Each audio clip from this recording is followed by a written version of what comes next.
Welcome to Linguistics You Can Use, September 10th, 2021.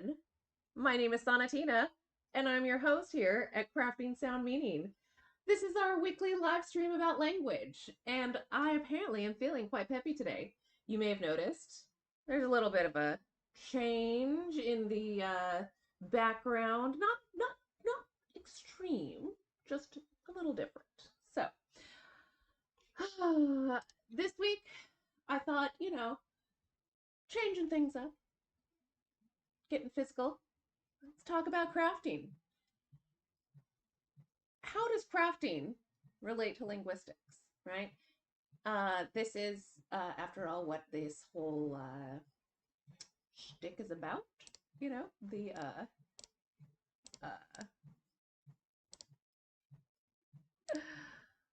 there we go. Sorry, I was doing some admin in the background, live streaming stuff. It's apparently, there's a lot of logistical things to handle when you're doing this stuff. So, welcome back to my lovely viewers of Linguistics You Can Use. We are, as I was saying, discussing crafting this week and how it relates to linguistics. So, I got a question from an audience member in my inbox this past week, and I thought, hey, let's kick off things with a little bit of practical knowledge on how language and linguistics can be useful to you in your daily life out there. So, I just got a promotion at work. That's good, yes. But also, I have to give more presentations because I am in a leadership position. I am scared to speak to large groups. I knew this was part of the job when I applied for it. My first big presentation is coming up in about a week, and I'm very nervous. I know it's common for people to be scared about presentations, but do you have any suggestions on how I can get over this fear? Signed, Anxious Angie. So, Angie, you're right. Yeah, this is not a uncommon problem. And I was reading that letter, right? In a tone I thought you might have been feeling when you were writing it, right? If you noticed the way I was reading it, right, I was very closed in. Right? I was very tense. And even though I was talking about this good news, right, all I could focus on was the fear of doing this thing where people are going to judge me and perhaps I won't have this promotion for long. That's, I think, really what the fear is, right? You're going to somehow reveal that you didn't deserve this promotion or that, for some reason, you don't trust your abilities that brought you to this place. You didn't mention what kind of work you do or the promotion that you got, but you say you're in a leadership position, and you're going to now be giving presentations. So let's talk about the different kinds of groups, right, that you're going to probably be dealing with. So we first have your team, right? If you're in a leadership position, that probably means that you have a direct, you have direct reports, as they say, right? You have people who are working right under you, and you have to regularly check in with them. Maybe one-on-one. Maybe you're not really scared about the one-on-ones with your team, but what about when you have group meetings, or if you, yeah, like everybody has group meetings, and eventually. So that's one kind of like big presentation. And people don't often think about like the weekly check-ins or something like that to as a like presentation versus what I feel like you were actually alluding to in your letter was more of the, people from outside of your team, right? The people who you have to work with in the larger company, right? Because when you're also in a leadership position, you tend to get chosen to represent your team to everybody else. And so that's a different kind of message that you want to work on and develop. So it might feel overwhelming at first, right? I've just told you that you have two different, presentation styles to work on. But this actually should help relieve some of the overwhelm because it gives you starting places about what skills you need to develop for the different areas, right? The more we break down problems, the easier it is for us to focus on the direct like skills or most of the skills. I'm sure there's another word that's trying to get out there, but we're going to go with skills right now, right? It's the specific skills that you need to work on to get past this, fear of newness, really. Let's use me for an example. I mean, in a few months, right, I started doing this whole live streaming thing in May, and it was kicked off because a fellow Lingcommer, uh, the Lingthusiasm team hosted a conference convention for linguists who are into this kind of thing, right? And so I thought, well, I guess I got to get on it, right? I've been working towards it for a while. This is a great opportunity for me to really like, put my money where my mouth was and get into creating, a regular presence on this channel.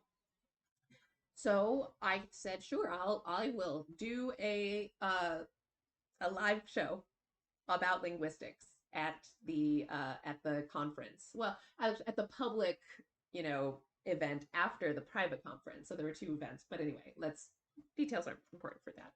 So what I'm trying to get into, right, is I've never done this before, the live streaming, and I was incredibly nervous, and I made a lot of mistakes. Yes, I made a lot of mistakes since I have started this thing. And I feel even just today, maybe, I'm just now getting comfortable, right, with this style of communication. And so from May to September 10th, right? I believe the live stream was May 28th. That was a Friday. I started, and that's the thing. I decided, yes, okay, Fridays at 10 my time, Pacific time, on the west coast of North America. I will.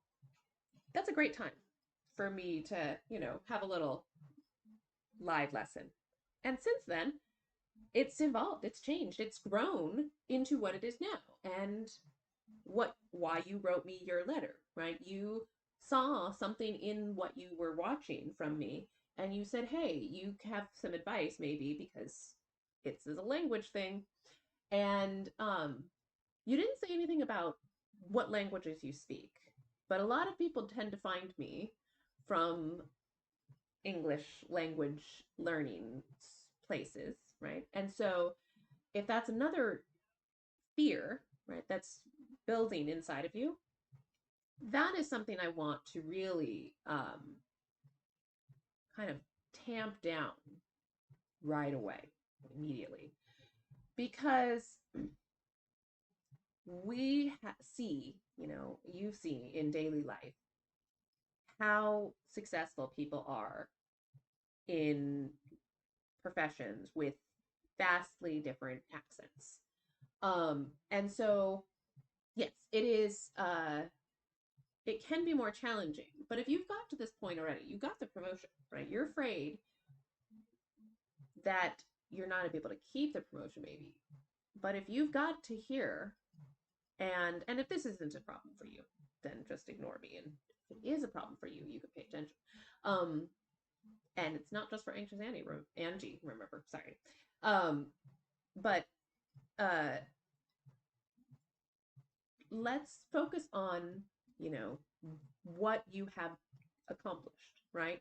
And so that brings me to the general, not just for accents, right? Accent doesn't matter when you know how to get through communication challenges of all kinds of sorts. That's kind of what I'm getting to. And so that's why this advice applies to everybody, even if it accent, right? Or, you know, a particular speech disability or something is going to affect you, right? This applies to you because the ways that we resolve miscommunication is actually more important than the solid communication in the first place often, right? We have to assume that we are going to be misunderstood on occasion. And conversely, people are going to misunderstand us on occasion. We all have different experiences. And so to learn the skills of how to resolve, you know, those communication hiccups, that's the real skill that's going to get you out of this fear of presenting to groups, right? So I think I finally come to the nut of my advice. And so I'm going to take a little sip so I can say it clearly.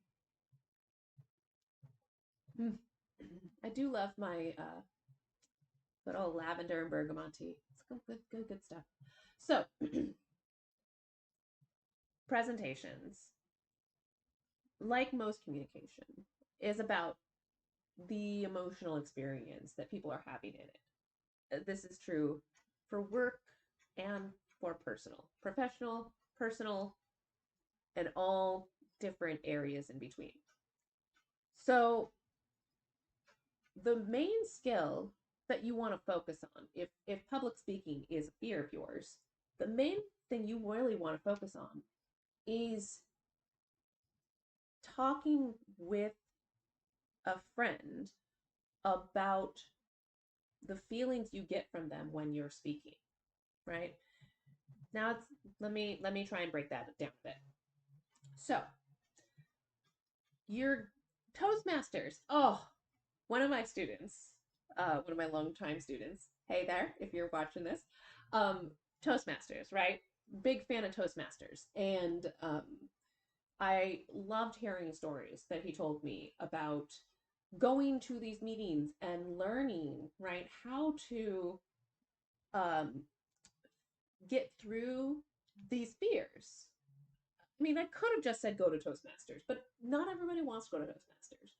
Some people just want to work on this stuff individually by themselves. And so this kind of advice that organization does help with them. And that's a group of people, right, that do this kind of thing that I'm mentioning. So you create a piece of writing and present it to the group. The subjects are chosen, right? It's practice basically. It's a presentation school. It's a presentation club. It's how to learn public speaking. And the point of it is you are getting critiques from your fellow audience members and you're learning how they understood your presentation, right? So when you get critiques from the people, the point of the critique is to figure out where the disconnect is between what you intended and what they felt, right? That's the gap. That's the main area that people struggle with figuring out, right? Getting criticized can feel bad. People don't like feeling bad, so they avoid getting criticized. So it's hard to improve on these skills sometimes because we need to be told when we aren't connecting, when we're not quite clicking with something. So now I do have that note somewhere. Let's see if I can find it. So I have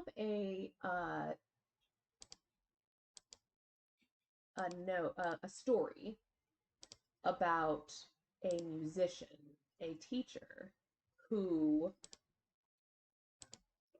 teaches intonation. That's what it is.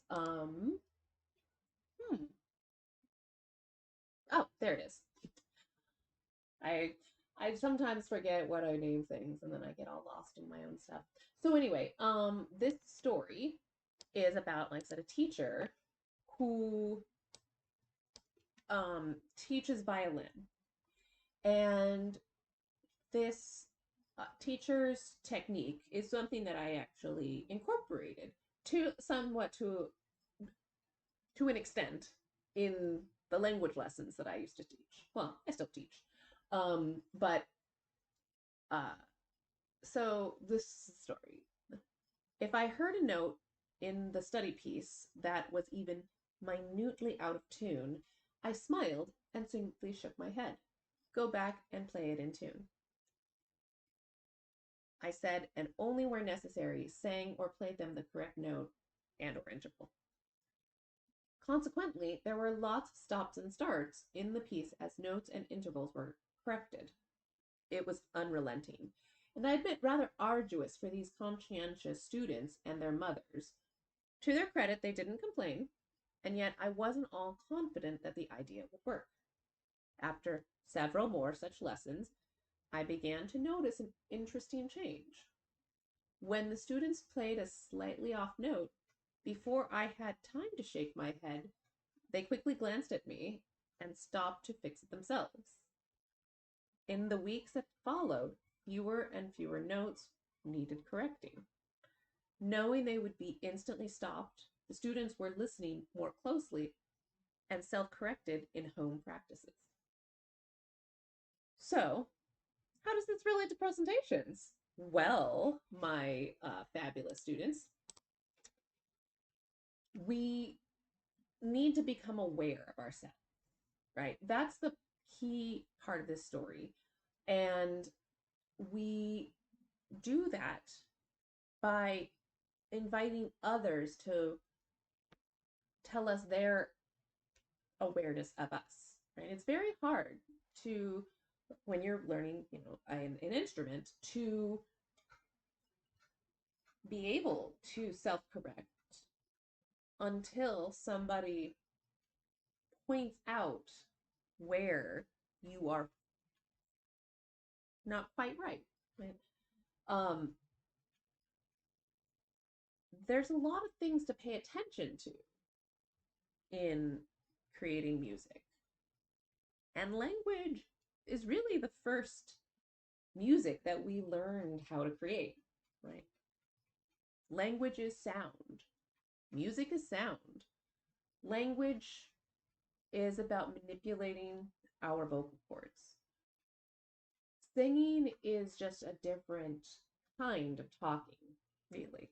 It's a particular skill of being able to manipulate your vocal cords on command. Some people have better ability in this, probably because they are more interested in doing it, so they practice it more, right? And that's really what all these skills are about. So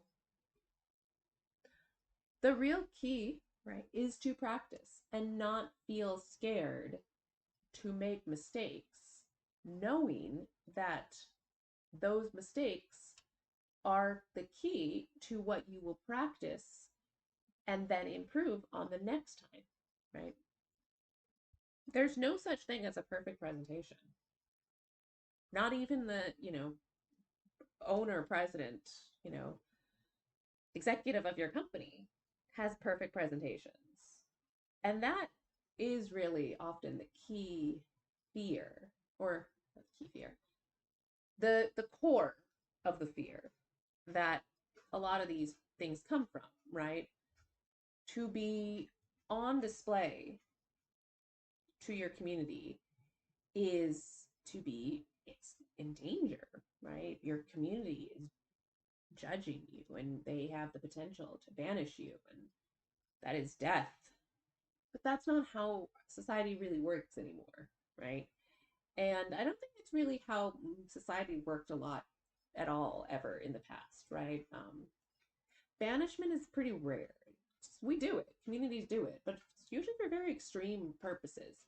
And so the fear that we're going to be banished, in this case fired, is often what leads to the result. When we're so focused on something, we tend to make it come true. So let's not focus on the presentations, right? Let's not think of them as a great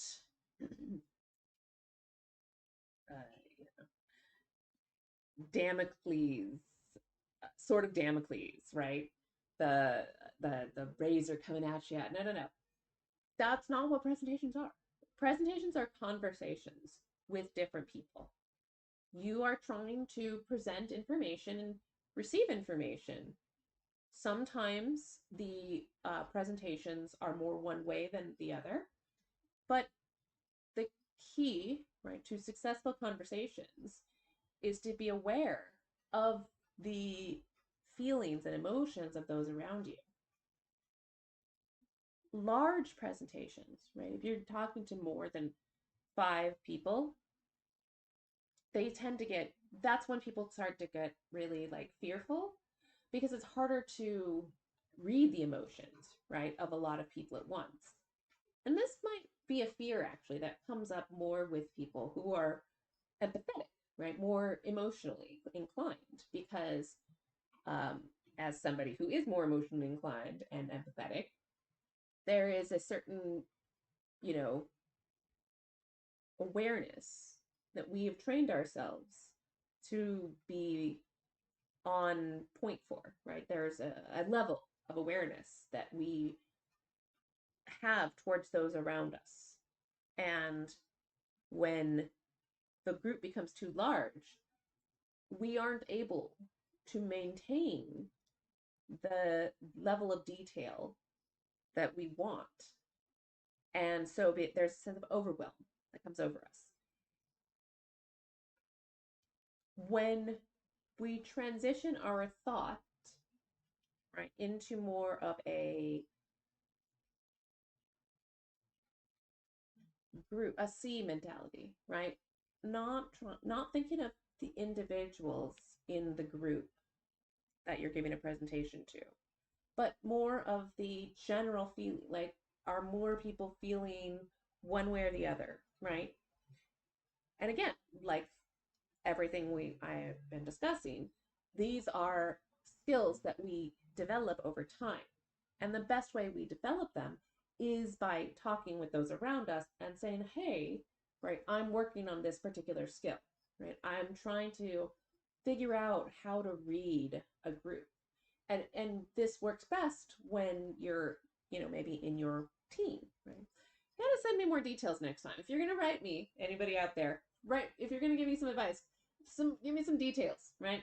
And let me know if, like, the details are, I can change details for the reading, but I need them so I can, like, maybe be more specific. But I think I'm giving a lot of good general advice. Anyway, so my anxious Annie,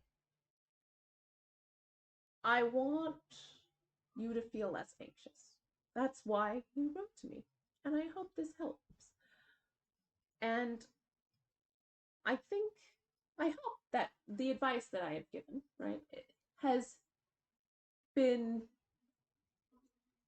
able to be parsed in a way that you'll be able to use, right, on a practical day-to-day basis.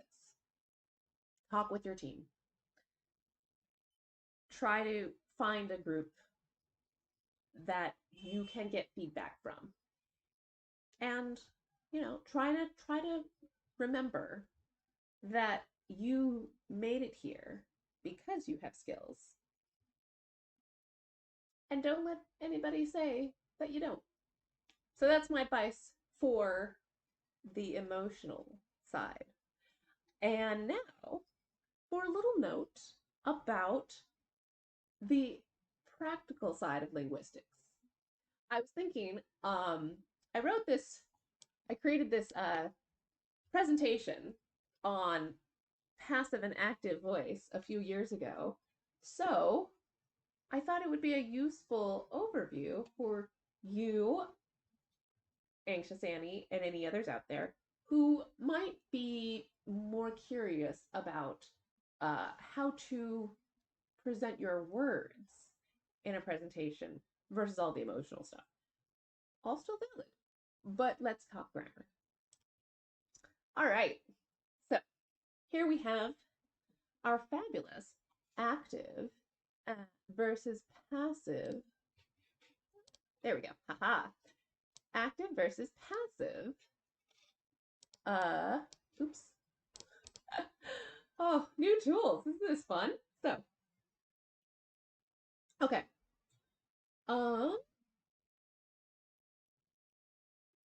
What is active and passive voice? We are going to look at these two sentences for an example. So we have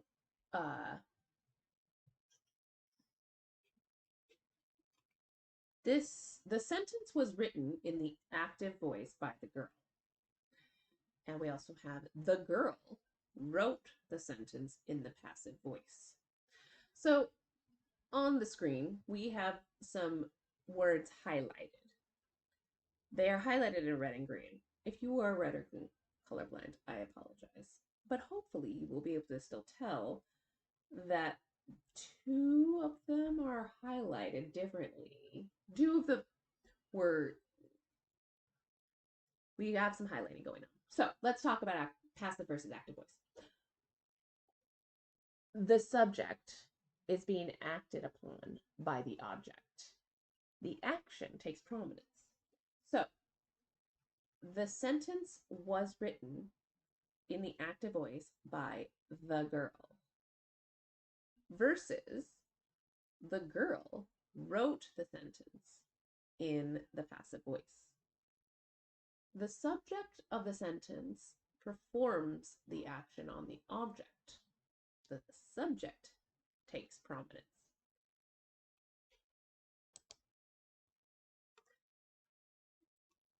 So let's talk about why we use the passive form. So a lot of grammar guides will often say that you shouldn't use passive form because it makes your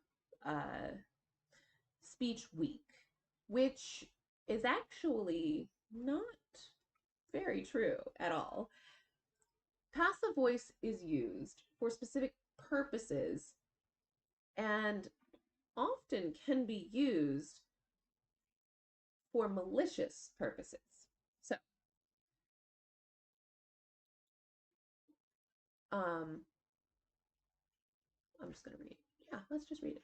So we use the passive form to say what happens to people and things, to say what is done to them, right? Why are you writing the letter? Why are you writing less instead of typing? Because the computer is busy being used by a confused teacher. Marcus was being inundated by fan letters, right? So it's a sense of where do you want to draw the attention of the listener or reader, right? Marcus was being inundated by fan letters, right? Fan letters inundated Marcus. They both mean the same thing, but the subtleties of how the how you take the meaning is different. So let's talk about when we don't know who did the action. This is one of the most common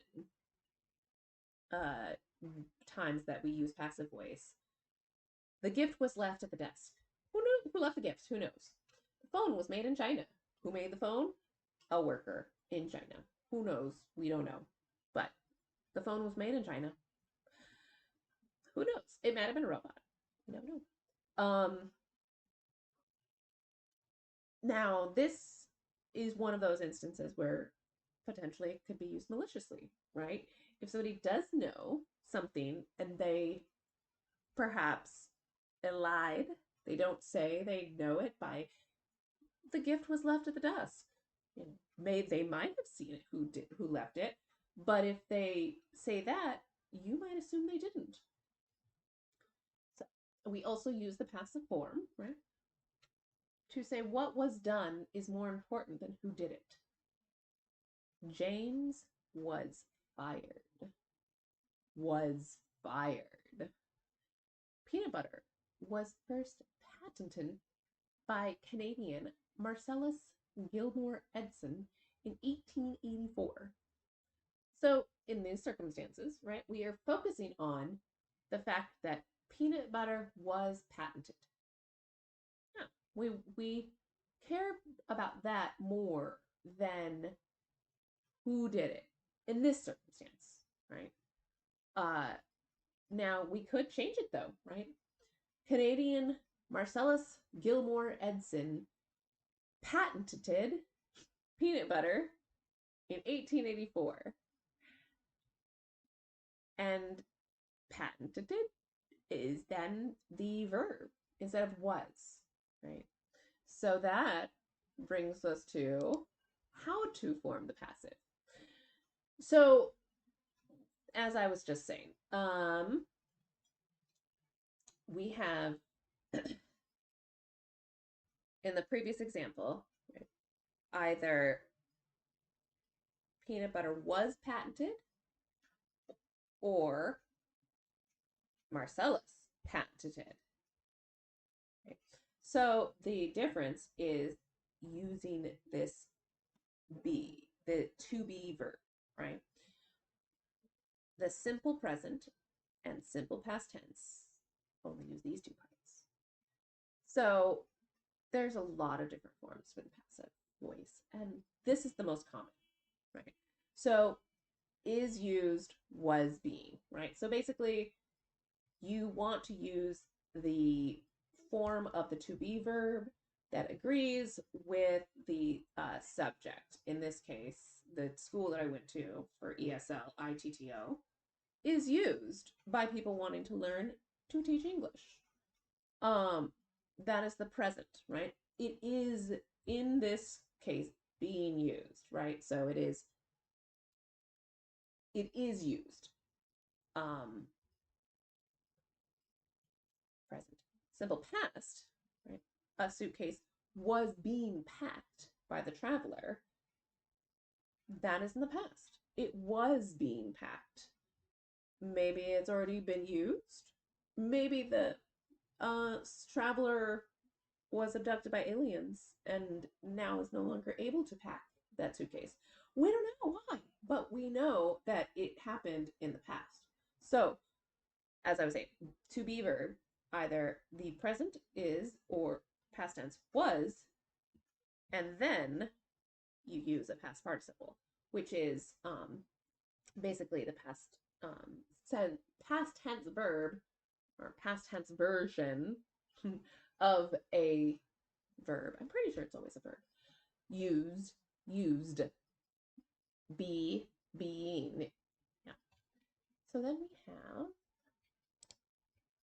other ways to form the passive voice. And as you can see, it's very, very similar, right? It's basically a to be verb and something, right? So is what, like if you use, if you put a to be verb between or before a past tense verb, past participle, yeah, pretty much. So yeah, as you see, the examples are really what you want to focus on. All of the jargon, all of the grammar jargon is very forgettable. When you have an example, That's really how you can get into the grammar. I wrote this and I still don't really understand all of these terms because grammar's not the thing. You know that. So let's talk about is being prepared, are being done, uh, the present progressive. So progressive means it's in action, right? And that's really what you want to think about when these kind of examples come up into you, up into your lessons, right? Like this, right? Please do not think I'm trying to make you memorize all this stuff because, like I said, I don't even do it. But it's as I was saying, we're working on the crafting element of linguistics today. And language is made up of these kinds of structures.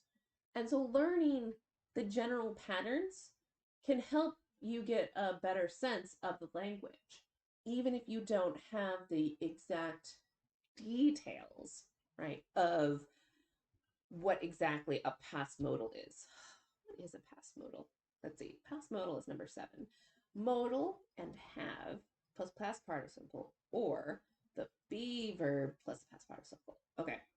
Could have been answered, might have been towed. Okay. Oh, the past modal. Okay. So modal from this, and I'm going to be using my like inherited from grammar school, from elementary, from school grammar, right? Like I don't, this isn't the subject I teach. So if I make mistakes, please correct me in the chat. Um, and I will, maybe I'll make a corrections episode. So we have the modal verb, and that's what we're talking about. Modal is also number 6, the present or future modal. So that's okay. So 6 and 7 are the modal verbs. Modal, let's look at 6, may be canceled, may be accepted. So that indicates that it might not be, right? So modal is the potential. It's the, in English, for some reason, right? And this is why language is fun, because every language expresses concepts differently. And for some reason in English, it became a thing, or it just happens to be available in our grammar, that we can say may be canceled, may be accepted, indicating it may not be. Right? At the same time, because of the way our grammar is structured, if something may be canceled uh, either now or in the future, when we talk about that thing happening in the past, we still can talk about the time where it might have happened, but we don't know if it did or not, even though in the present we know it did or not. So let's break down might have been towed, right? And I'm going to make that into a full sentence. So I don't know where your truck is. It might have been towed. So we're using this particular piece of grammar, to indicate to somebody that a thing might have happened, but also maybe something else happened. We know something happened, but we don't know what happened. We know that a truck is missing in this case. And it may have been towed, might have been towed, right? Because it's parked in a place it shouldn't have been parked in. Or it could have been stolen, right? Or maybe it was on a hill and the brakes were faulty and it just rolled away. Who knows? So this particular grammatical structure is used to indicate a state of unknowing, right? One state or another. And so that's another reason, again, why the passive could be used. Knowing these rules are a way to help us get our point across a little bit more clearly and, come back to the point of the advice I was giving earlier, in that learning how to um, overcome communication challenges is often more important than, not having any communication challenges in the first place. So that's fun analysis of modal. When do we use passive in everyday English, right? So now, as I was saying at the beginning of this little chat, it is often discouraged to use passive voice because you can make sentences longer and less clear. The longer a sentence is in English, often the less clear it is. So the brakes were slammed on by her as she sped down that hill, versus she slammed on the brakes as the car sped downhill, right? It's a lot more words in the first version, and you probably aren't highlighting what is actually important in that particular circumstances, which is she slammed on the brakes, not the brakes were slammed on by her as she sped, right? Like, you want to get to like the urgency of this kind of sentence. So this is one of those times where, a writing teacher would say, yeah, you're going to want to change that around. But also, maybe you don't want to change that around because you aren't going for a particular flow of your speech. That's the joy of learning these things, is you get to decide how you want to apply the grammar, not that, somebody is, you have to follow somebody else's rules by it. We also use the passive voice to be more polite, right? It is considered more polite in English, or formal, because it sounds less aggressive or dramatic. And we're still living in a Victorian culture, and apparently being aggressive or dramatic isn't really a thing that people like still. I don't know. We're going to get over that, hopefully. So it is recommended that you reuse towels. If you're a traveler, you've probably seen that in a hotel, right? It is recommended that you reuse towels versus reuse your towels so we save water. Yeah. It's much nicer to suggest versus demand in English. Your business is appreciated. Sure. Versus we appreciate your business. Either works. It can be considered more polite because we're focused on the relationship, which is your business, right? This is a professional relationship. We're focused on your business, and it is appreciated. You being appreciated isn't as much. It should be, and then finally, deflecting blame. And this is one of those instances, again, like I said earlier, where we can use the passive voice to say, what? Your bicycle was damaged. I don't know who did it. Did I?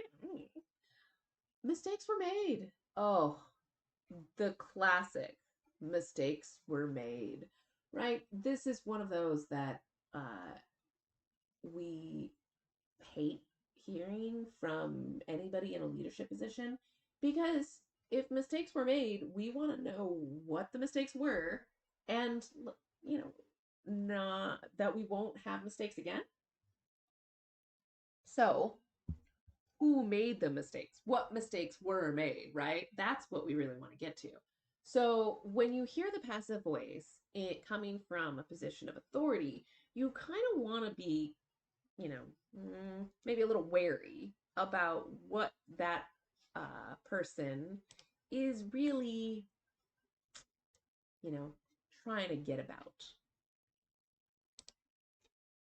Hey, we're back to say goodbye to this week's episode of live streaming about language. Now, I do have time that I can always take some questions.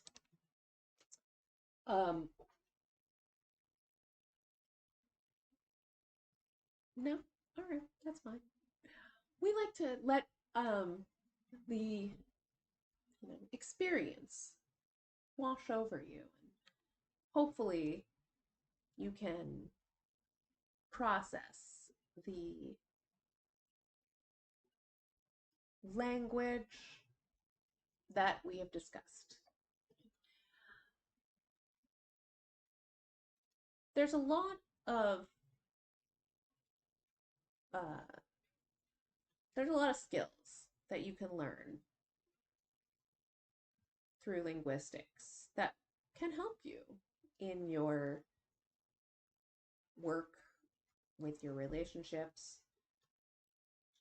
And I focus on it mostly because, right, that's just my niche. I'm, as a communications professional, I like to use a linguistics lens.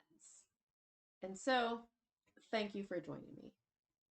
That's all the linguistics you can use for this week. If there is a particular area of language you want to discuss, let me know. Go ahead and type a comment down below or send me an email